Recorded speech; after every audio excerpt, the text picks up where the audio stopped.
Hi everyone, my name is Kayla. Welcome back to Kay's Hidden Shelf, where we talk about books. Today I'm going to share with you my May MBR, or Might Be Read. Now for May, I do have a couple of buddy reads or read-alongs that I'm going to be doing, and I'll leave a link to the Discords where those will be happening in case you'd like to join in with us. I do also have a couple carryovers, so we'll cover those last this time around. So let's start with the buddy reads. The first buddy read is one that will be taking place over the course of a few months, and it's a chunky one, so it'll be nice to have some time with it. And that's The Tale of Genji by Murasaki Shikibu. And this is a translated version by Edward Seidensticker.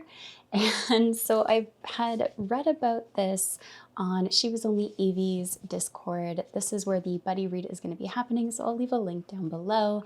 And this just sounded so interesting. It's considered by modern standards, I believe, one of the first novels written.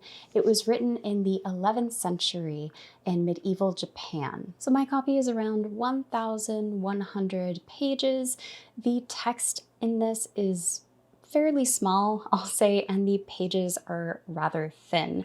So this is actually a chunkier book than it looks.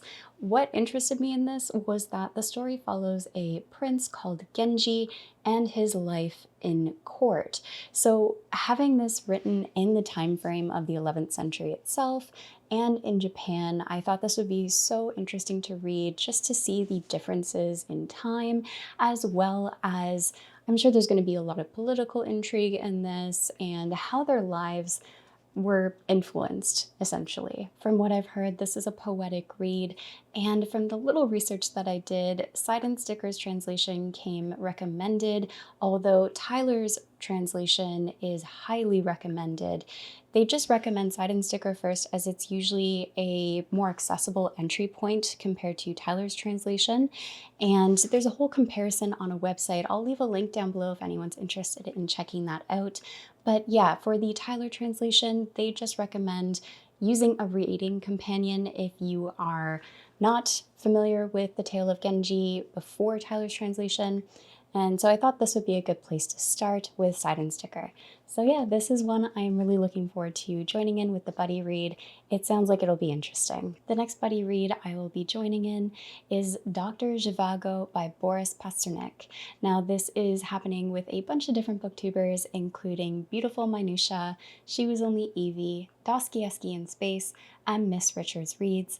I'll leave links where you can find all of their channels below, and I believe the conversation is happening over at the Literary Discourse. Again, I'll leave that link to their Discord down below. This is another classic that was published first in Italy in 1957. The story, from what I understand, is that it follows the life and loves of a physician and poet during the turmoils of the Russian Revolution.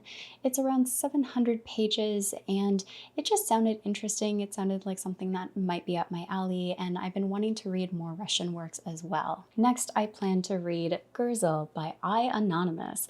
This was very kindly sent to me from the author in exchange for an honest review. From what I've heard, it's an Arthurian retelling with an evil dragon, and I love evil dragons in books, my favorite book being The Hobbit, which I usually reread every year. So I'm excited to see what this is about. And this is a pretty short read at about 230 pages, so it should be a nice palate cleanser between some of the chunkier books I have. Let's talk about the books I'll be carrying over from April. The first being Flannery O'Connor's The Complete Short Stories. I know I've been carrying this over for a while, and I'm slowly reading through it. And I'm enjoying the writing style of it, but I like taking my time because after each short story that I read, I talk with other people about it, get their ideas and thoughts on it. And so it's just more than simply reading it, it's interacting with people as well. So yeah, I'll be continuing with this and hopefully getting a couple more short stories in this month. Another carryover that I started a few days ago, I'm about 3 chapters in at the time of recording this, and that is Ringlander by Michael S. Jackson. Now, this is a self-published book, and it's the story of a young girl as she goes looking for her missing brother. It takes her on adventures across the world, and she leaves her familiar Nord home. Now, the first few chapters do start off with a bang. I'm curious to see what the rest of the book will be like, and at around 400 pages, this should be a relatively quick read. As fantasy books, anything under 500 pages for me is pretty quick read. Next on this list is one that's been here before, but I plan to start it in the next few days, so we will start making progress on that, and it is Words of Radiance by Brandon Sanderson. This is book 2 in the Stormlight Archives, and from what I've heard is one of the best out of all the books for the series so far. I'm really looking forward to continuing on with the story, getting back with the characters, and seeing why people think this is the best one yet. I'm also going to be throwing in an extra book here. Remember, this is a MBR, not a TBR, so this is kind of a wild card in case I need it, and the reason for that is because there have been a lot of denser or darker books, and it's sometimes nice to just throw in a nice comfort read, that being Legends and Lattes by Travis Baldree.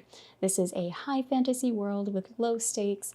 It's meant to just be a nice cozy fantasy, and it's around 300 pages, so it's a nice short read as well.